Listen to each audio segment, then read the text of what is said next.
ஒரு நாள் காலை அக்டோபர் 31 எல்லா பருவங்களிலும் எனக்கு மிகவும் பிடித்த நாள்.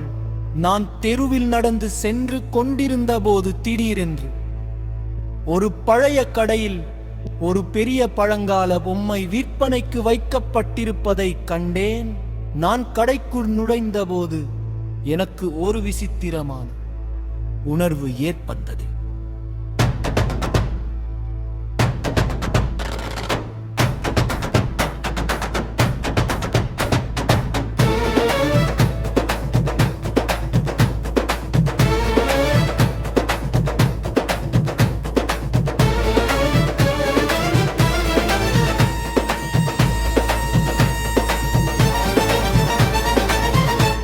ஆனால் அதே நேரத்தில் அதுக்குய அற்றினலின் நான் செய்த முதல் விஷயம் உண்மையில் உரிமையாளரான காசாளரிடம் பொம்மையின் விலை எவ்வளவு என்று கிருத்தது. பொம்மை விற்பனைக்கு இல்லை என்று அவள் விரைவாக என்னிடம் சொன்னாள். நான் தயவு செய்து எனக்கு பொம்மையை விற்றுவிடுங்கள், நான் அதை நன்றாக பார்த்துக் கொள்வேன் என்று உறுதியளிக்கிறேன் என்று வலியுறுத்தினேன். அவள், நீ சத்தியம் செய்கிறாயா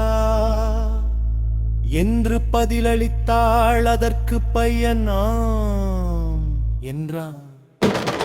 சரி, இது உன் அதிர்ஷ்டமான நாள், நான் அதை உனக்கு கொடுக்கிறேன். நீ அதற்கு ஒரு சிறப்பு குழந்தை என்பதை அறிந்ததால் பொம்மை உன்னை தேர்ந்தெடுத்தது.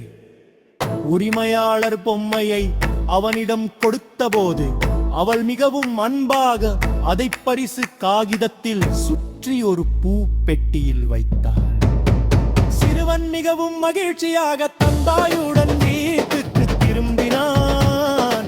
சிறுவன் வீட்டிற்கு வந்தவுடன் பெட்டியை திறந்து அதற்கு சாடி என்று பெயரிடுவேன் என்று தந்தாயிடம் சொன்னான். இரவு விழும் வரை மணிக்கணக்கில் கழிந்தது. சிறுவன் தன் தாயின் அருகில் தூங்கச் சென்று சாடியை அவன் அருகில் வைத்தான். அவர்கள் இருவரும் தூங்கிக் கொண்டிருந்த போது யாரோ ஒருவர் படுக்கை விரிப்பை எடுத்து படுக்கைக்கு அடியில் இழுத்துச் சென்றார். திடீரென்று ஒரு மரத்தின் வடிவத்தில் ஒரு பேய் தோன்றி தன் மகனை திருப்பித் தராவிட்டால் முழு வீட்டையும் அழித்து அவர் வரைக்குண்டே வீரில் என்று கூறி எதிர்த்தால் புனியகவும் பெய் மரத்தை தூரத்துச் சென்று அந்த மரம் ஒரு குகையின் கீழ் வசித்து வந்தது. அவர்கள் இன்னும் அருகில் சென்றபோது மரம் தாங்க முடியாமல் வளவதை உணர்ந்தனர். ஒரு சூனியக்காரி தன் மகனை திருடி விட்டாய்.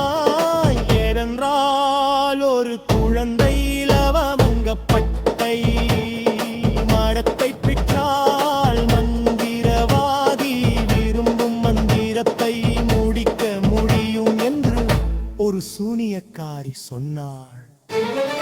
உலகின் மிக சக்தி வாய்ந்த மந்திரவாதியாக இருப்பதே குறிக்கோள். அதை கண்டுபிடித்தவுடன் அதை இழந்தான். மந்திரவாதி தன் தாய் மார்க்கெடுத்து திரும்பினான்.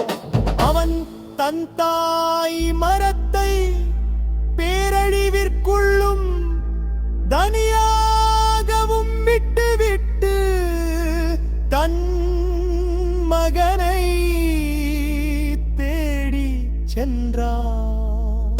கவலைப்படாதே, உன் குழந்தை எங்கே எங்களிடம் உள்ளது என்று சிறுவன் சொன்னபோது தாய்மரம் பொம்மையை எடுத்து அணைத்துக் கொண்டு அடியிலிருந்து அதிலிருந்து கிளைகள் முளைக்கத் தொடங்கியது. பொம்மையிலிருந்து ஒரு குழந்தை லவங்கப்பட்டை மரம் அதன் முந்தைய வடிவத்தில் வெளிப்பட்டது. குபிச்சியில் அழுது கொண்டிருந்த தாய்மரம் சிறுவனின் தாயிடம், உன் உதவிக்கு நான் எப்படி நன்றி சொல்ல முடியும் என்று கேட்டது. சிறுவன், கொஞ்ச நேரமாவது உன்னை தினமும் பார்க்க அனுமதியுங்கள், உன்னை நாங்கள் கவனித்துக் கொள்வோம். ஏனென்றால் நீங்களும் ஏன் குடும்பம் என்று கூறி தாய்